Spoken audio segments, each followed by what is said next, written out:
दोस्तों, इस्लामाबाद में हो रही ईरान और अमेरिका की बातचीत पर सस्पेंस बरकरार है और इस सस्पेंस की जो वजह है, बल्कि मैं कहूंगा एकमात्र वजह है, वो ये साहब मिस्टर ट्रंप।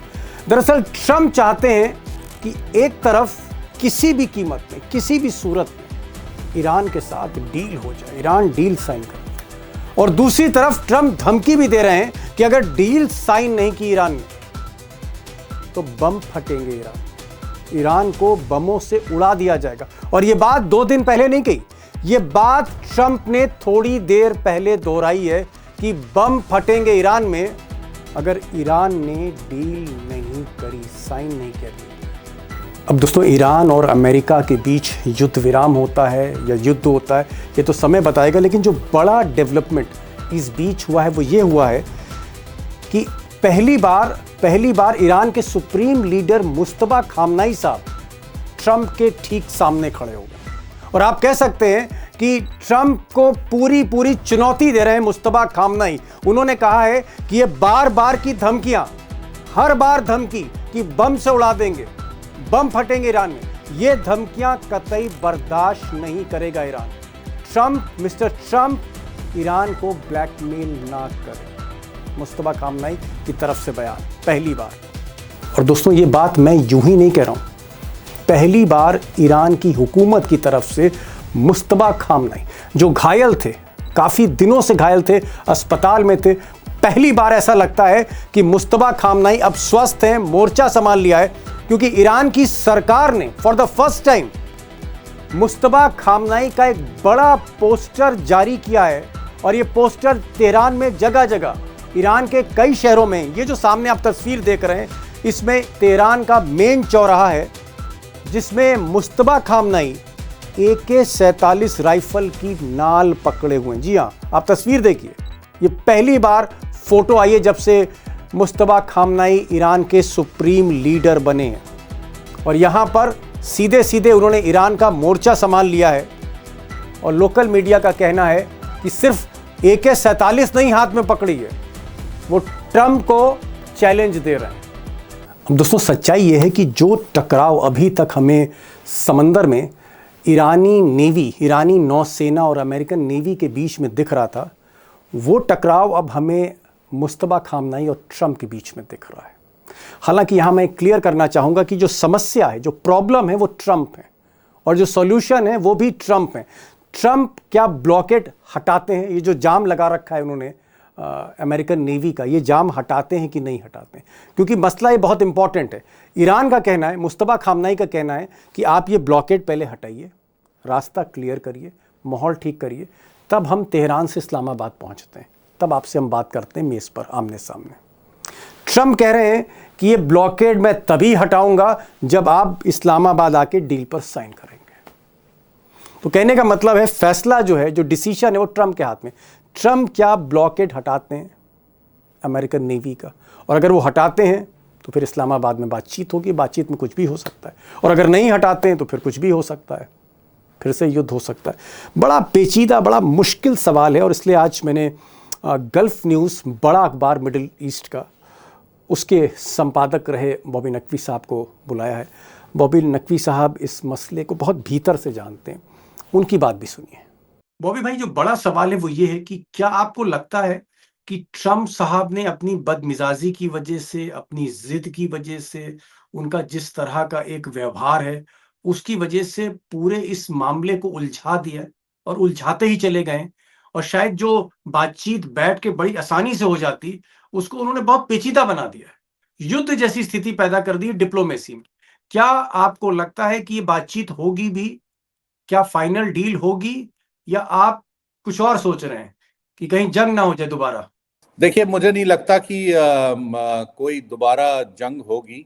उसके कई रीजंस हैं, मैं इसमें बाद में हम लोग तफसील से बात कर सकते हैं। लेकिन अभी फौरी तौर पे जो इशू है वो अमेरिका से एक डेलीगेशन आ रहा है और सेकेंड राउंड की बातचीत इस्लामाबाद में होनी है। लेकिन इससे जाहिर बात है कि इससे पहले जो है, जो माहौल ख़राब हुआ है, उसके लिए सिर्फ और सिर्फ डोनाल्ड ट्रंप साहब जिम्मेदार हैं। जो पहले राउंड की बातचीत हुई थी, वो भी बातचीत खराब इन्होंने की थी, इन्होंने जी डोनाल्ड ट्रंप ने खराब की थी। इन्होंने जेडी वांस को मजबूर किया दर्जनों बार फोन करने के लिए। उन्होंने वहां से 2 नेवी के जहाज स्ट्रेट ऑफ हॉर्मुज में भेजे और फिर ये बातचीत एकदम से जेडी वांस को बोला कि आप मीटिंग छोड़ के आ जाइए। और इस बातचीत के बाद, पहले राउंड की बातचीत के बाद, फिर वहां पे ब्लॉकेड लगा दिया। उसके बाद से जो हालात पैदा हुए हैं उसके लिए सिर्फ और सिर्फ जेडी वांस, ये डोनाल्ड ट्रंप साहब जिम्मेदार हैं।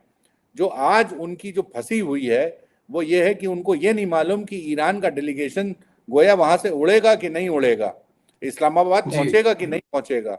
तो इसके लिए जी। सिर्फ और सिर्फ डोनाल्ड ट्रंप साहब जिम्मेदार हैं। जी। नहीं, लेकिन अभी थोड़ी देर पहले ट्रम्प साहब का बयान है, राष्ट्रपति का, कि अगर डील पे साइन नहीं करी तो इस बार बहुत बड़े बड़े बम फटेंगे ईरान में। बम फटेंगे, एक्सप्लोजन्स होंगे, बम्बार्टमेंट होगा, ये वो कह रहे हैं। तो क्या आपको लगता है कि उनकी धमकी से मतलब मुस्तफा खामनाई और उनके साथी दब जाएंगे, या ट्रम्प ये जो गाली गलौज कर रहे हैं, धमकी दे रहे हैं कि बम फटेंगे, ये एक बहुत गलत स्टेप है ट्रम्प का? देखिए, आपने सही नाम लिया। ईरान के जो सुप्रीम लीडर हैं मुस्तफा खुमैनी, मुझे ऐसा लगता है कि अब इस वक्त वो डे टू डे मैटर्स में, डिसीजन मेकिंग में इन्वॉल्व हो चुके हैं और इसीलिए शायद पिछले 48 घंटों 72 घंटों में ईरान के तेवर जो हैं काफ़ी बदले हैं। देखिए, ट्रम्प साहब की धमकी से ईरान टेबल पे नहीं आएगा। ट्रम्प साहब अगर उम्मीद करते हैं कि ईरान छोटे स्टूल पे बैठ के और उनसे बात करे तो ऐसा पॉसिबल नहीं है। ईरान यहाँ बराबरी की बातचीत चाहता है।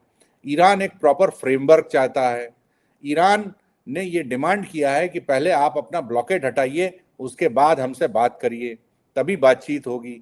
तो ईरान यहाँ बिल्कुल, देखिए, बिल्कुल बराबरी पे बैठा हुआ है और वो डोनाल्ड ट्रंप साहब की धमकी से डरने वाला नहीं है। और जी डोनाल्ड ट्रंप साहब अगर धमकी देंगे तो ये मामला और बिगड़ सकता है। जी। बॉबी भाई, अब ये तो ट्रम्प साहब को डिसाइड करना है कि क्या उनको ईरान को बुलाना है इस्लामाबाद या नहीं बुलाना है। लेकिन मान लीजिए अगर बातचीत शुरू होती है, तो क्या आपको लगता है बातचीत न्यूक्लियर डील पे फंसेगी, बातचीत बैलिस्टिक मिसाइल पे फंसेगी, या बातचीत कहीं ना कहीं सैंक्शंस पर फंस जाएगी? क्योंकि मैं देख रहा था ईरान का पक्ष, ईरान ने कहा है कि जितने भी सैंक्शंस लगे, जितनी भी पाबंदियां लगी हैं पिछले 47 साल से, वो हटनी चाहिए और एक साथ हटनी चाहिए। दूसरा, ट्रम्प साहब कह रहे हैं कि बैलिस्टिक मिसाइल के अपने प्रोग्राम को कर्टेल करिए। तो क्या जो बातचीत का मसौदा है उसमें भी बहुत सा आप कह सकते हैं दोनों तरफ से डिसएग्रीमेंट है?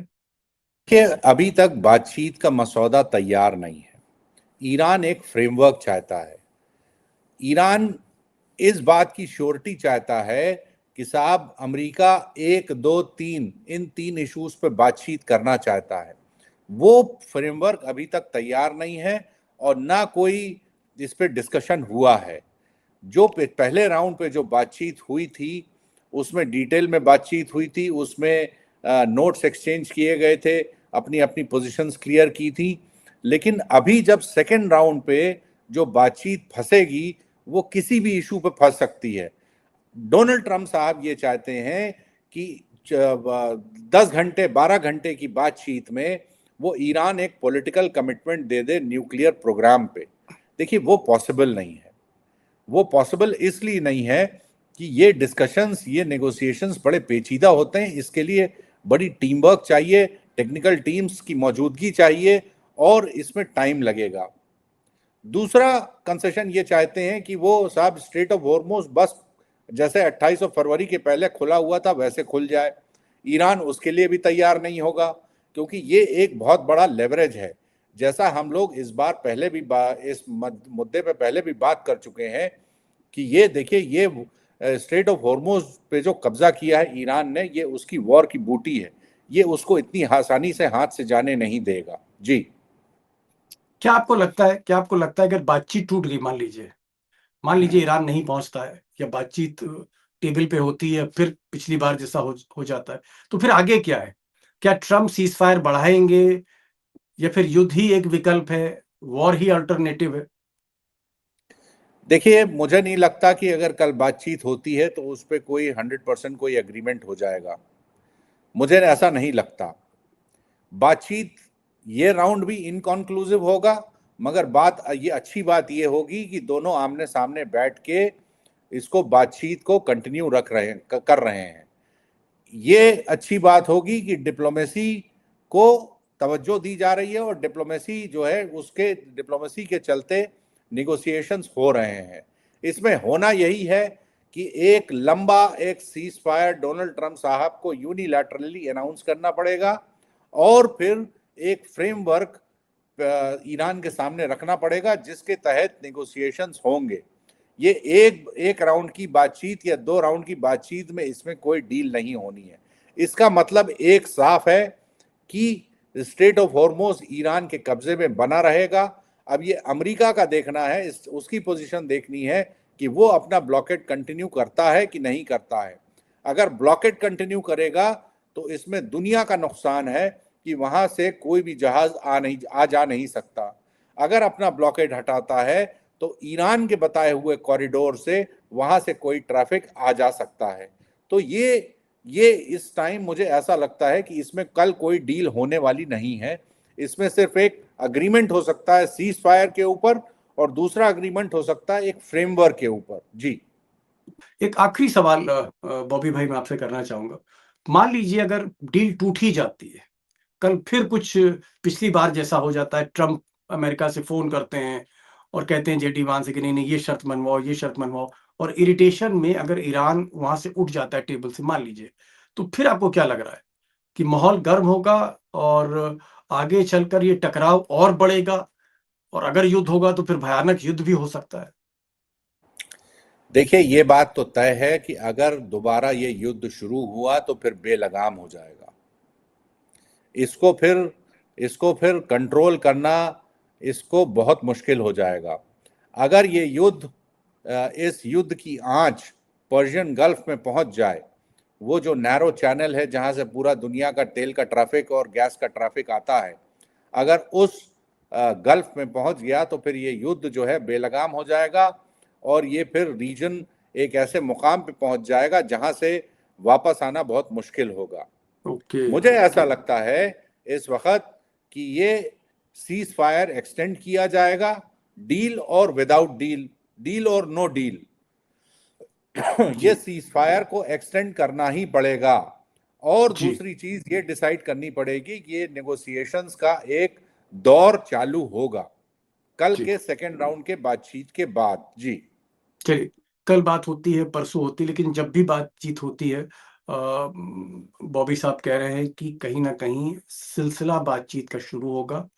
सीज फायर यानी जो युद्ध विराम है उसकी मियाद फिर आगे बढ़ जाएगी, उसका पीरियड आगे बढ़ जाएगा, और हो सकता है कि दोनों साइड्स पहले से बेहतर एक दूसरे के प्रति अंडरस्टैंडिंग दिखाए और धीरे धीरे किसी नतीजे की तरफ बढ़े। लेकिन एक बात और बॉबी साहब कह रहे हैं, जो तकरीबन 24-25 साल से मिडिल ईस्ट को कवर कर रहे हैं, इनका ये कहना है कि अगर बातचीत टूट गई, अगर बदमिजाजी हो गई कल टेबल के ऊपर और फिर अड़ंगा कुछ फंसा दिया या कुछ इस तरह की बेहूदगी हो गई ट्रंप की तरफ से, जो मैं होते हुए देख रहा हूं, ये सब दुनिया देख रही है, अगर ऐसा कुछ हुआ, बातचीत टूटी एक बहुत बिटर नोट पे और जंग की नौबत आई, तो इस बार जंग आउट ऑफ कंट्रोल जा सकती है। ऐसी जंग हो सकती है जो शायद जिसको संभालना मुश्किल हो बाकी दुनिया के लिए, और एक उन्होंने कहा बेलगाम हो सकती है कि जिसका सिरा ना ईरान के हाथ में ना अमेरिका के हाथ में। और अगर ऐसी स्थिति होती है तो एक ग्लोबल क्राइसिस की तरफ, एक ग्लोबल इकोनॉमिक क्राइसिस। जी दीपक भाई, देखिए इसमें जो गल्फ कंट्रीज हैं उनका भी जो क्या कहना चाहिए, उनका भी जो डोनाल्ड ट्रंप के ऊपर ट्रस्ट है वो धीरे धीरे खत्म होता जा रहा है। आज ही यूएई ने साफ कर दिया है कि हमारे पास डॉलर्स की शॉर्टेज है। अगर हमको एक डॉलर की लाइफलाइन नहीं दी गई तो फिर हम युआन में यानी चाइनीज चाइनीज करेंसी में, ओ माय गॉड। तेल का ट्रेड करने लगेंगे। देखिए ये बहुत बड़ी बात है कि यूएई जो है वो कहना चाहिए कि बहुत क्लोज एलाई है अमेरिका का। अगर वो जी ये कहता है तो इसका मतलब ये कि उनका जो दे पेशेंस इज रनिंग थिन, बिल्कुल मतलब बिल्कुल उनका जो बिल्कुल। है भरोसा डोनाल्ड ट्रंप के ऊपर से उठता जा रहा है। जी बड़ी बात बॉबी साहब ने आखिर में कही। मिडिल ईस्ट के सबसे बड़े अखबार गल्फ न्यूज के संपादक रहे। इनका यह कहना है कि भाई सिर्फ ईरान की बात नहीं है, जो सब्र का बांध है यूएई का टूट रहा है, कतर का टूट रहा है, कुवैत का टूट रहा है, सऊदी अरब का टूट रहा है। एक स्टेलमेट है, सारी इकोनॉमी क्रैश कर रही है। और अगर दूसरा रास्ता तेल का बंद हो जाए, यमन के पास से निकलता है, तो एक और बड़ी क्राइसिस हो जाएगी। और ऐसे में सबसे ज्यादा नुकसान पूरे खाड़ी देशों का होगा। और इसलिए आज दुबई और आप कह सकते हैं दुबई और आबू धाबी यानी यूएई ने कहा कि डॉलर की लाइफलाइन अगर हमें नहीं मिलती तो हम चाइनीज करेंसी में कारोबार करना शुरू करने जा रहे हैं। और चाइनीज करेंसी में कारोबार ईरान भी कर रहा है। चाइनीज करेंसी की तरफ कतर भी जा सकता है। सऊदी अरब से भी अच्छे संबंध हैं चीन के।